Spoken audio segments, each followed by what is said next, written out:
আসসালামু আলাইকুম। আশা করি সবাই ভালো আছেন। তো আজকে রান্না করব মাছের ঝোল। সরপুঁটি মাছ দিয়ে ধুন্দুল আলু দিয়ে একটা ঝোল করব আমি, সেটা আপনাদের সাথে শেয়ার করব। তার জন্য মাছগুলো আমি একটু লবণ হলুদ দিয়ে মাখিয়ে নিলাম। এখন আমি মাছগুলো একটু ভেজে নিব। তো কড়াইতে আমি তেল দিয়ে দিলাম। তেলটা খুব ভালো করে গরম করে আমি মাছগুলো দিয়ে দিলাম। তারপর আমি মাছগুলো ভেজে নিয়েছি। তারপরে এই কড়াইর ভিতর দিলাম একটু পেঁয়াজ বাটা। পেঁয়াজটা একটু ভেজে দিলাম, আদা রসুন বাটা, জিরা বাটা। এখন এগুলো একটু ভালো করে ভেজে নিব। তারপর দিলাম হলুদ গুঁড়ো, মরিচ গুঁড়ো, ধনিয়া গুঁড়ো, স্বাদমতো লবণ। এখন এগুলো একটু ভেজে তারপর দিয়ে দিলাম সামান্য একটু পানি। তারপর ভালো মতো মশলাটা কষিয়ে নিলাম। তারপর দিয়ে দিলাম আলুটা একটু সিদ্ধ করে তারপর দিয়ে দিব এখন আমি এই ধুন্দুলগুলা। তো ধুন্দুলগুলা দিয়ে দিলাম কয়েকটা কাঁচামরিচ ফালি। তারপর একটু নেড়ে চেড়ে সামান্য একটু খুন্তি দিয়ে আমি পানি দিয়ে দিব। তো দেখুন আমি পানিটা দিয়ে দিলাম। তারপর এখন এটাকে ঢেকে আমি কিছু সময় কষিয়ে নিয়েছি।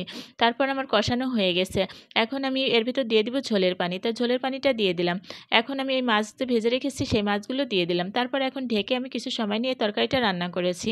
তো মাশাআল্লাহ দেখুন আমার রান্না কিন্তু অনেকটা হয়ে গেছে। এ পর্যায়ে দিয়ে দিব আমি টালা জিরের গুঁড়ো।